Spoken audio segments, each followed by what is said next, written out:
Hey, it's great to have you here for this new episode. Today we're diving into something that's pretty fundamental but also surprisingly tricky. Mutual inductance between circular loops, especially when they're oriented in any which way in space. Yeah, it's one of those concepts that's simple on the surface but gets complicated fast when you start tilting and shifting coils around. So, mutual inductance. It's basically how two loops of wire talk to each other magnetically, right? Exactly. When you run current through one coil, it creates a magnetic field, and that field can induce a voltage in another coil nearby. That's the principle behind transformers, wireless charging pads, and a bunch of sensing technologies. And getting the calculation of that mutual inductance right is super important because it directly affects how efficient or reliable those devices are. If you're designing wireless power transfer or medical implants, you want to know exactly how those coils interact. Right, and while it's pretty straightforward when the loops are coaxial, meaning their centers and axes line up, things get complicated when the loops are tilted, shifted, or rotated arbitrarily in space. So, historically, how did people tackle this problem? I know Maxwell was the first to come up with a formula for coaxial loops way back in the 19th century. Yeah, Maxwell's formula was a big deal, expressed in terms of elliptic integrals. Then, over the years, folks like Butterworth and Snow extended the formulas to cover loops with parallel or intersecting axes. But the real breakthrough came in 1944 with Grover's formula, which gave a general integral expression for mutual inductance between two circular filaments in any position. And then more recently, in 2010, Babič and his team pushed it further using vector potential methods to handle arbitrary orientations. But both Grover's and Babič's formulas have this pesky problem. They hit a kind of mathematical glitch, or singularity, when the two loops are exactly perpendicular to each other. Yeah, that singularity is like a blind spot in the math. The formulas either break down or give unreliable results in that perpendicular case, which is a real headache for engineers. So that's where this new work comes in, right? They use something called the Kalantarov Zeitlin method to tackle this problem from a fresh angle. Exactly. Kalantarov and Zeitlin originally showed that you can reduce the complex problem of mutual inductance between a circular primary filament and any secondary filament, no matter its shape or position, down to a line integral. That's a huge simplification. Because instead of wrestling with complicated 3D integrals, you just integrate along a line, which is way easier to handle both analytically and numerically. The new paper adapts this method specifically for two circular filaments, arbitrarily oriented in space. And the beauty is that this approach naturally avoids the singularity problem that plagued the older formulas. Let's talk about the geometry a bit. So we have two loops, the primary and the secondary, each with their own radius, RP and Rs. The primary loop is fixed in a coordinate system, where its plane lies flat on the xy plane, and its axis points along the z-axis. The secondary loop can be anywhere in space, shifted by coordinates xb, yb, and zb relative to the primary loop's center. And it can also be rotated in space, which is described by angles. The paper gives two ways to describe this orientation. One using angles theta and eta, and another using alpha and beta. Both sets describe how the secondary loop is tilted and rotated relative to the primary.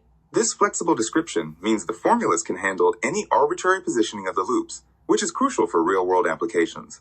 Now, about the new formulas themselves. The paper highlights Formula 16 and Formula 20 as the main results. Right.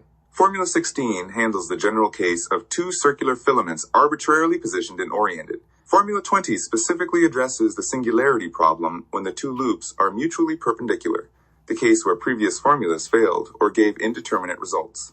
So by reducing the problem to a line integral and carefully handling the geometry, these new formulas avoid those mathematical glitches. There's also Formula 22, which calculates the mutual inductance between a primary circular filament and its projection on a tilted plane. That's a practical case in micro-machined inductive suspensions. And these formulas aren't just theoretical. They're designed to be easy to program and apply in real engineering problems. The authors validated their formulas against a wide range of examples from classical handbooks by Grover and Kalantarov, as well as Babič's work.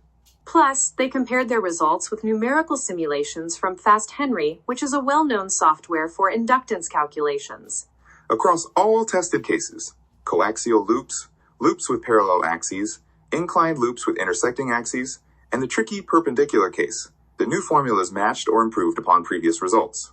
Especially in the singularity cases, Formula 20 gave stable, correct results where Grover's and Babič's formulas failed, or produced errors. The paper includes detailed tables showing near-perfect agreement, which really confirms the robustness and accuracy of this new approach. So why should listeners care about all this? Well, mutual inductance calculations are critical in many technologies. Wireless power transfer systems like charging pads for phones and electric vehicles rely on accurate mutual inductance calculations. Electromagnetic levitation and suspension systems, including superconducting levitation, also depend on these calculations. Biomedical devices that use inductive coupling for power or sensing need precise models to work reliably. And micro-machined contactless suspensions used in precision sensors and actuators benefit from these improved formulas. Not to mention nuclear magnetic resonance and MRI technologies, where understanding mutual inductance is key. Having accurate and efficient formulas lets engineers design better devices, optimize performance, and predict forces and stability without heavy numerical simulations every time. Plus, these formulas make it easier to calculate derivatives of mutual inductance with respect to position or orientation, which is important for control and optimization. One of the big takeaways is how the singularity problem in previous formulas was a major obstacle, like a blind spot, that limited their use in certain orientations.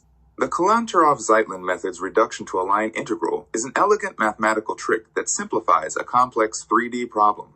And the new formulas not only fix the singularity, but also extend to new cases like projections on tilted planes, showing the method's flexibility. It's a great example of how revisiting classical methods with fresh perspectives can solve long-standing problems. For anyone interested in electromagnetics, wireless power, or precision engineering, these new formulas offer powerful tools. The authors have also made their MATLAB implementations available, which makes it easier for engineers and researchers to adopt these methods. So overall, this work enhances our ability to model and design electromagnetic systems with confidence and precision. Yeah, it's a solid step forward in a field that's fundamental but often overlooked. Definitely. It's fascinating how a clever mathematical approach can unlock so much practical value. Well, that wraps up our deep dive into mutual inductance and the Kalantarov Zeitlin method. Thanks for joining me on this one. Thanks for listening, everyone. Hope you found it as interesting as we did. Until next time.